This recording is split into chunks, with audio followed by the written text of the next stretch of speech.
اقوام متحدہ کے سیکریٹری جنرل کی مہاجرین سے ملاقات، افغانستان، تاجکستان اور یمن کے مہاجرین شامل۔ پاکستان مہمان نواز ملک، بڑے عرصے سے افغان پناہ گزینوں کی مہمان نوازی کر رہا ہے۔ پاکستان کی دریا دلی کو سراہتے ہیں انطونیو گوتریس۔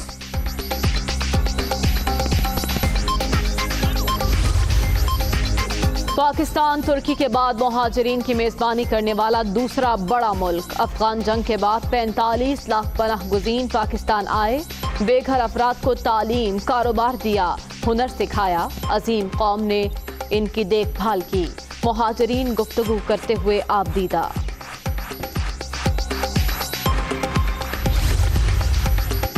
پاکستان کی دنیا بھر میں امن کوششوں کا اعتراف۔ پاکستانی امن دستوں کا ہمیشہ اہم کردار رہا۔ 6 دہائیوں پر محیط انسانیت کی خدمت کی تصاویر کے ذریعے عکاسی۔ پاکستان صومالیہ، کمبوڈیا اور بوسنیا سمیت دنیا بھر میں امن مشنز میں نمایاں رہا۔ پاکستان کا گرے لسٹ سے چھٹکارا، فیصلے کی گھڑی آن پہنچی۔ پیرس میں FATF کا آج اہم اجلاس۔ پاکستان 12 ممالک کی حمایت حاصل کرنے میں کامیاب۔ پاکستانی وفد اہداف پر عمل درآمد سے آگاہ کرے گا۔ آج عمران نیازی وہی دوبارہ دہرا رہے ہیں تو بڑے شوق سے دہرا رہے ہیں۔ انشاءاللہ اللہ تعالیٰ کے فضل و کرم سے ہمارے حوصلے بلند ہیں۔ گھروں پر چھاپے مارنا بدترین غنڈہ گردی۔ عمران نیازی لاہور میں سیف سٹی منصوبہ دیکھ کر بدحواس ہو گئے۔ مہنگائی ہو تو سمجھ لیں وزیر اعظم کرپٹ ہے۔ دعا ہے مریم بھی جلد اپنے والد کے ساتھ ہوں۔ شہباز شریف۔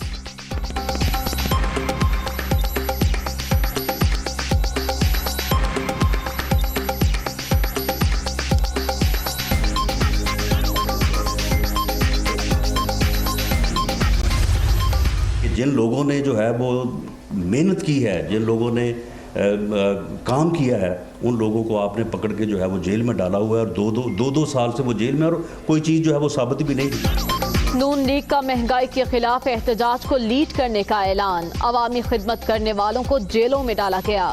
تحریک انصاف کی حکومت منصوبوں کے نام بدل کر افتتاح کر رہی ہے۔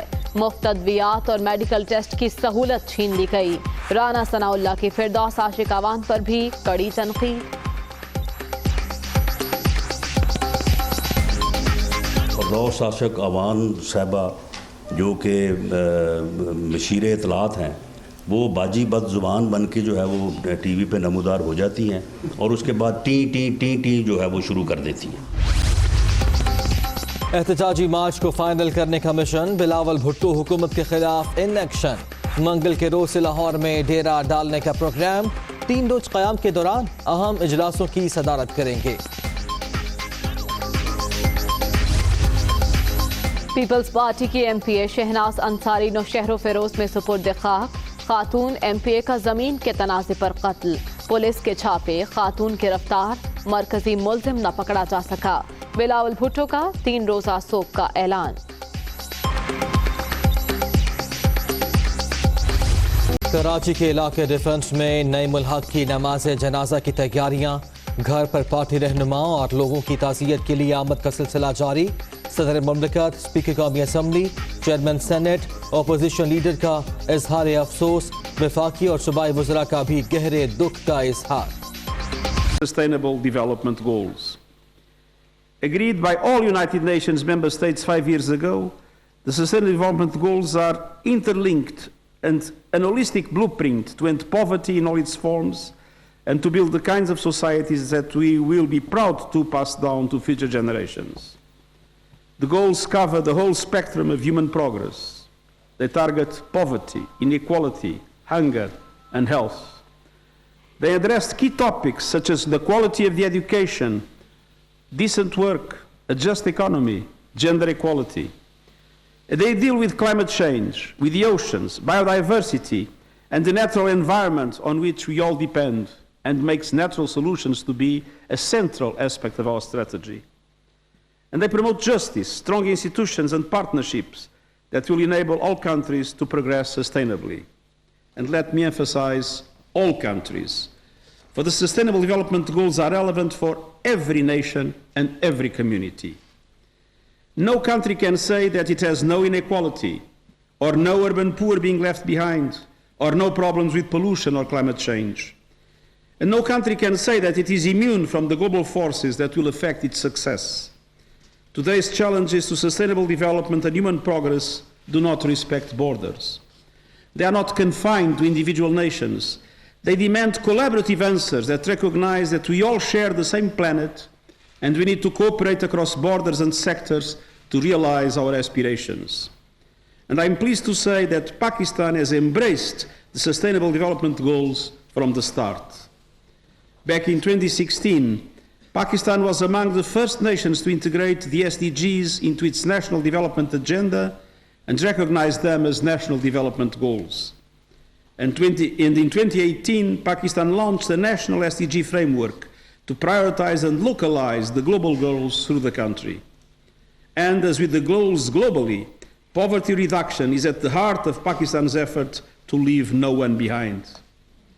A national poverty alleviation program, titled ESAS, or Compassion, has been launched to expand social protection and safety nets and to support human development. And the National Youth Development Program, titled Kamyab Jawan, is seeking to create 10 million jobs for young people in 5 years. And stunting and malnutrition are down, and the nation is seeing success in bringing down neonatal mortality, thanks in large part to the Lady Health Workers Program, which has been a significant increase in skilled birth attendance. And I'm also encouraged by the country's initiative this year to promote universal health coverage. These are just some of the many actions being taken by Pakistan and other nations to achieve the Sustainable Development Goals. Everywhere we can see progress, poverty and child deaths down, access to energy, education, and decent work rising. But whether we look at Pakistan or elsewhere, we can also say the pace of change is not yet fast enough. In Pakistan, you are grappling with major challenges relating to HIV and polio, environmental degradation, and providing education, skills, and jobs for all in one of the youngest countries in the world. And globally, the story is similar. We are off track globally, especially in the areas of hunger, inequality, biodiversity, and climate action. Gender inequality in businesses, in the homes, in schools, and in government, in the technology sector, is denying women and girls their rights and opportunities across the world. And vulnerable populations, such as migrants, young people, and persons with disabilities, remain at risk of being left behind.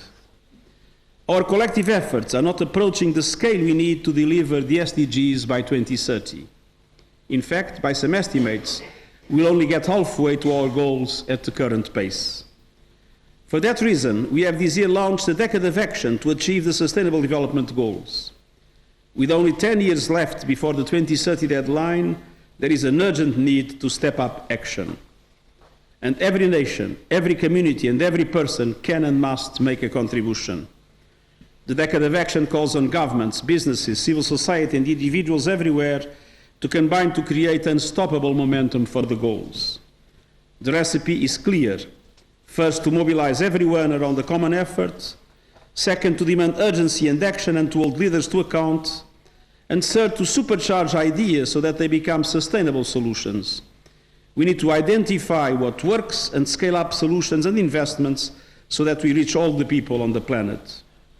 In all of these, the mobilization of finance to fill the gap of some $2.5 to $3 trillion a year is critical. In a period where official development assistance has been decreasing, together with private foreign investment in the developing world, it is absolutely essential that developed nations deliver on the commitment made in the Addis Ababa Action Agenda and the Paris Agreement. On the other hand, it's important to support developing member states in their capacity to mobilize domestic resources through improved governance and tax reforms. But the success of national efforts also requires the international community to be more effective in clamping down on illicit financial flows, money laundering, and tax evasion. At the same time, we need innovative financial tools to help in de-risking private investment and in the developing world, to channel more stronger resources to achieve the SDGs. Ladies and gentlemen, I firmly believe we can be the generation that ends poverty and hunger and conquers injustice and inequality. But it is not going to be easy. We face multiple obstacles. Geopolitical tensions are higher, and they have been for years, and unpredictable changes in power relations in a chaotic world are placing a strain on the multilateral system that has largely kept the world safe for the past 75 years. Global mistrust, due to the growing inequality and unfair globalization, is growing not only between nations, but between peoples and their leaders. We also have to address the challenges of the fourth industrial revolution and make sure we embrace the benefits while minimizing the risks posed to human rights and equity around the world. But finally, and central to the discussion today, there is the climate emergency. This is the threat that I believe is most grave and most urgent, yet it is something I am convinced we can tackle if only we can generate the political will and the unity we need to make a difference. Climate disruption is a clear and present danger worldwide, but let us for a minute look at it through the lens of Pakistan. Like other developing countries, Pakistan has contributed little to the problem, yet faces disproportionate vulnerability because of it. In the past decade, Pakistan has lost some 10,000 lives to climate-related disasters, including 1,200 who died due to a terrible heat wave in Karachi in 2015. The Indus Valley is vulnerable to flooding, and low-lying coastal communities face the prospect of being swamped by rising sea levels. And currently the country is enduring the risk of a locust emergency triggered by climate disruption. Global warming is leading to global swarming. But the biggest worry for Pakistan is water. This is true for all the people of Central, South and East Asia who rely on the water towers of the Himalaya. Pakistan's smallholder farmers, who represent more than 40% of the labor force, produce 90% of the nation's food supply and generate 75% of the country's export revenue. They depend on rainfall and on irrigation from rivers fed by receding mountain glaciers. In fact, 80% of Pakistan's water use is for agriculture, and it is under threat. Pakistan is one of the 15 most water-stressed countries in the world. As temperatures rise and glaciers melt, Pakistan's goals for reducing poverty and guaranteeing food security are put at risk. And Pakistan is not alone. The same story is mirrored across the globe. We see it in the droughts which threaten the Horn of Africa and the Sahel, and the wildfires that have caused so much suffering both in Australia and the United States. No country is immune. And that is why I'm constantly urging global leaders to act on climate change before it is too late. Sadly, after the success of the Paris conference in 2015, our momentum has stalled. COP25 in Madrid was a disappointment. Our planet is burning, but too many decision makers continue to fiddle. The only answer is decisive climate action by governments, businesses and investors, mayors and governors, and citizens everywhere. Gradual approaches are no longer enough. And the next climate conference, COP26 in Glasgow, governments must deliver the transformational change our world needs and that people demand with much stronger ambition. Ambition on mitigation, but also, as we see with the needs of Pakistan and many other developing countries, ambition on adaptation and ambition on finance. Every city, region, bank, pension fund and industry must completely reimagine how they operate. Our goal must be to keep temperature rise to 1.5 degrees. This is what the scientific community tells us is the only way to avert runaway climate change. And to do that, the world needs to reduce greenhouse gas emissions by 45% from 2010 levels by 2030 and to reach net zero emissions by 2050. And the main obligation rests on the major emitters. And there was a map that shows them. Those countries that contribute most to this crisis must lead the way, not least by phasing out coal and ending perverse fossil fuel subsidies. But all countries can and must play a role.